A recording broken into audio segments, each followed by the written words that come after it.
1, 2, 3, 4.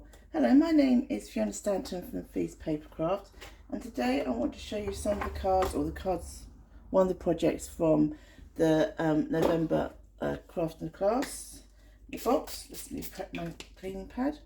Right, so the first card we're going to be doing is a really nice and simple one. It's this one here. So I've got most of my bits already pre-cut as usual. I know you don't need to see me cutting things.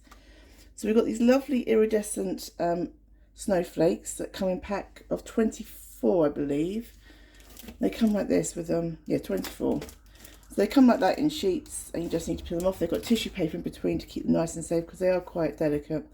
And we're using the Penguin Playmates Designer Series paper. Now this was in the August to September celebration, so it's not available now.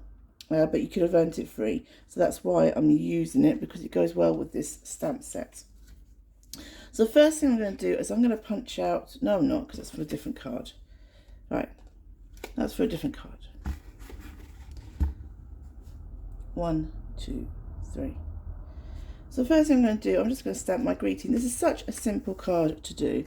Now I never show you what I put on the inside of my cards. I don't generally, when I'm doing a demonstration, stamp on the inside of my cards. But obviously if I'm going to pass them on or sell them or anything like that, then I do. So we're using this stamp set, Penguin Place. I'd put a greeting in, and often I mix and match stamp sets. So I get the greetings that I want, so it makes sense to me. Let me just, if you're worried with the photopolymer stamp set, sometimes it can be a bit difficult. They bend quite easily, they're very flexible, so sometimes just throwing them down on your mat or wherever you are can help. And again, having grid paper does help because you can line things up. So I can make sure, is that the right way? Right, first of all, make sure your die cut's the right way. So I can line that up on the grid paper, line this up, and be reasonably confident that it might come out straight. Oh, it's not too bad. Not too bad for me.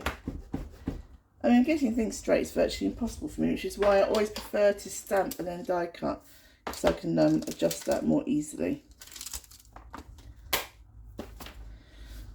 So we're just going to layer these up now. So we're going to put, let me get the ink pad out of the way. I have to put my ink pads away because otherwise I will make a huge mess.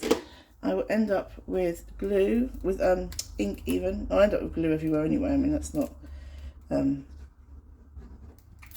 goes without saying anyway, to be honest. Right.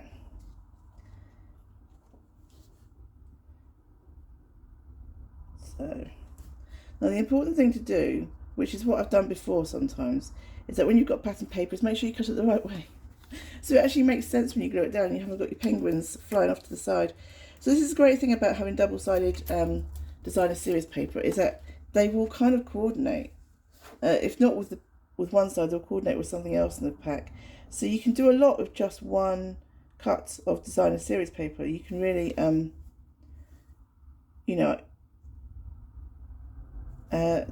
you can create that pattern. Now obviously we're going to put a piece of ribbon round, and this will, where have I put my tape, cover up the join, make it look a bit neater.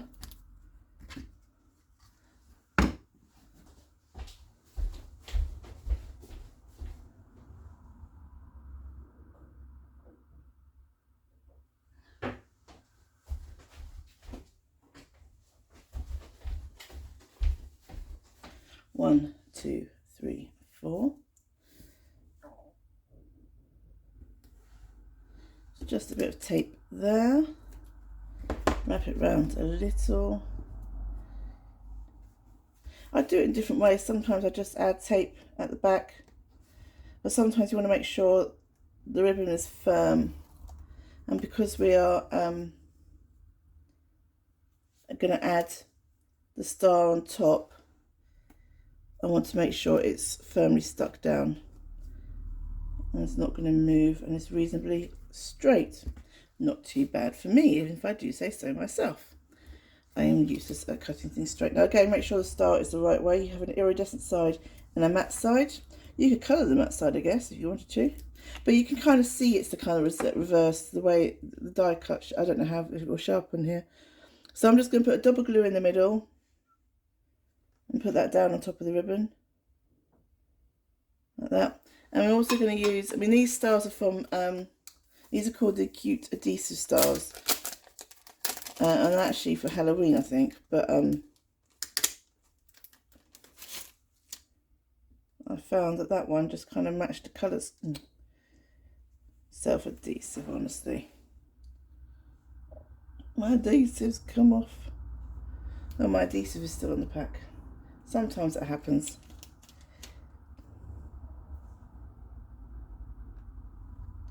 So just plonk that there. Put those away.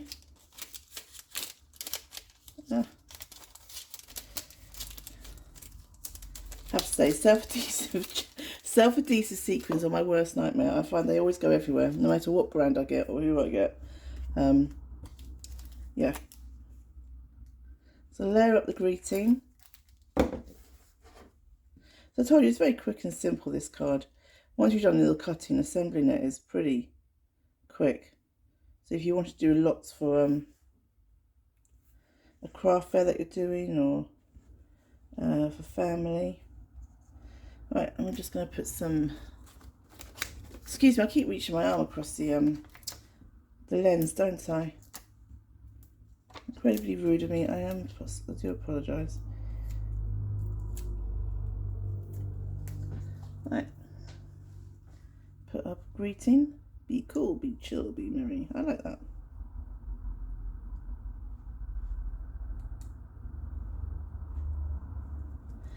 And then that just gets layered up onto your card blank, and that's it. And obviously you'd put a greeting in the middle. I do when, like I said, they're going to get used or sold. Sometimes it's nice just to leave them blank, and then once it comes to the once you know who you're going to give it to, you can put the personalised greeting a bit more for them. So those are those cards.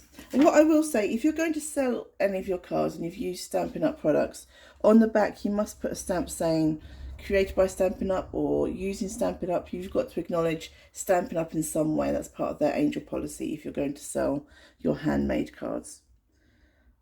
Thank you very much. My name is Fiona Stanton from Feast Papercraft.